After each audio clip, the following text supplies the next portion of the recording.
ঈদের দিন সকাল 5টায় উঠে বাসার সবার জন্য নবাবী সেমাই রান্না করলাম। সাথে আর কি রান্না করলাম বেসিক্যালি তাই শেয়ার করব আজকের ব্লগ। আশা করি সম্পূর্ণ ব্লগটি দেখলে আপনাদের অনেক বেশি ভালো লাগবে। আসসালামু আলাইকুম, সবাইকে ঈদ মোবারক। সবার ঈদ কেমন কাটলো অবশ্যই কমেন্টসে জানাবেন। যেহেতু এটা ঈদের দ্বিতীয় দিনের ব্লগ, মানে ঈদের দিনের ব্লগ ঈদের দ্বিতীয় দিন শেয়ার করতেছি, তো যাই হোক, এই তো প্রথমে কিন্তু আমি সকালবেলা ঘুম থেকে উঠে পড়লাম। একদম সকাল 4:30 কি 4টার দিকে উঠে তো সবকিছু রেডি করতে করতে কিন্তু একদম 5টা বেজে গেছে। তো অবশ্যই স্ক্রিনে দেখতে পাচ্ছেন টাইম। তো যাই হোক, আমি কিন্তু প্রথমেই নবাবী সেমাই রান্না করার জন্য একটা লাচ্চা সেমের প্যাকেট নিয়ে নিলাম, আর পুরো প্যাকেটটা ঘিয়ের মধ্যে ভেজে নিচ্ছি। সাথে কয়েকটা এলাচ, দালচিনি, তেজপাতা দিয়ে দিলাম। দেওয়ার পরে কিন্তু এখন দুধের প্রসেসিংটা শুরু করব। প্রথমেই কিন্তু আমি 2 কেজি পরিমাণ দুধ জাল দিয়ে নিচ্ছি অন্য একটা চুলায়, যাতে করে তাড়াতাড়ি হয়ে যায় আর কি। তো যাই হোক, এরপর আরেকটা প্যান নিয়ে নিলাম। তারপর এখানে কয়েকটা এলাচ, দালচিনি আর এই তো তেজপাতা দেওয়ার পরে পরিমাণ মতো দুধ নিয়ে নিলাম। 1 কেজির মতো দুধ নিয়ে নিয়েছি আর কি। 1 কেজিকে 3 বার মতো দুধ নিয়ে এটাকে এখন সুন্দর করে জাল দিয়ে ঘন করে নিব। তার ভিতরে দিয়ে দিলাম চিনি আর সামান্য পরিমাণ লবণ দিবেন।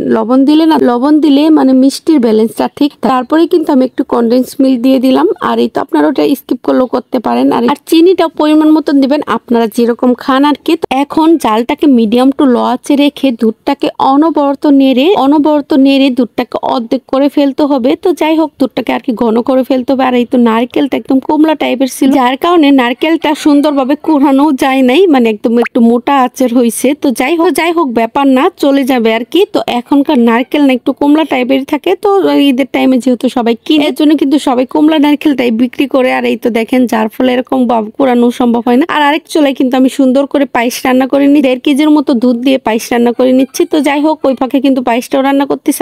আর এই ফাঁকে কিন্তু দুধটাও একদম পারফেক্টলি ঘন হয়ে গেছে। এখন একটা বাটিতে সুন্দর করে ভেজে রাখা সেমাইগুলো, মানে লাচ্চা সেমাইগুলো সেট করে নিচ্ছি। আমি 3 লেয়ার করে আজকে নবাবী সেমাইটা বানাবো, তার জন্য কিন্তু প্রথম লেয়ারটা রেডি করে নিচ্ছি।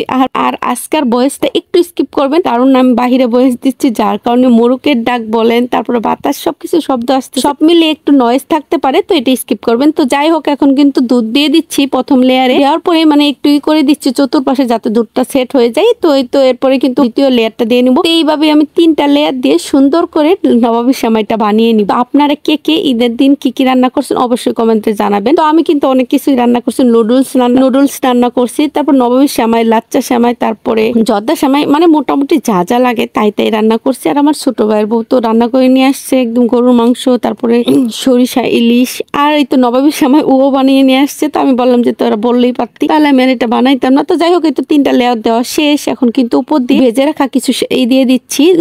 রাখা কিছু বাদাম দিয়ে দিচ্ছি সৌন্দর্যের জন্য প্লাস টেস্টের জন্য। আর বাদামটা ভেজে দিলে না ফ্লেভারটা অনেক ভালো আসে। তো যাই হোক, এই সেমাইটা সবাই অনেক বেশি পছন্দ করে, সবচেয়ে বেশি পছন্দ করে বাচ্চারা। তো যাই হোক, আপনারা কে কি ঈদে কি করছেন অবশ্যই কমেন্টে জানাবেন। তো যাই হোক, আরো অনেক কিছু বানাইছি। ছোট্ট একটা ভিডিওতে এত কিছু শেয়ার করা সম্ভব না, তো নেক্সটে শেয়ার করব। তো সবার ঈদ কেমন কাটলো অবশ্যই কমেন্টে জানাবেন। তো এই তো আমার নবাবী সেমাইটা একদম রেডি। তো এটাকে কিন্তু ফ্রিজে রেখে আপনারা খেতে পারেন বা এমনি নরমালিও খেতে পারেন। ভিডিওটি ভালো লাগলে একটা শেয়ার দিয়ে দিবেন। সবাই ভালো থাকবেন, আল্লাহ হাফেজ।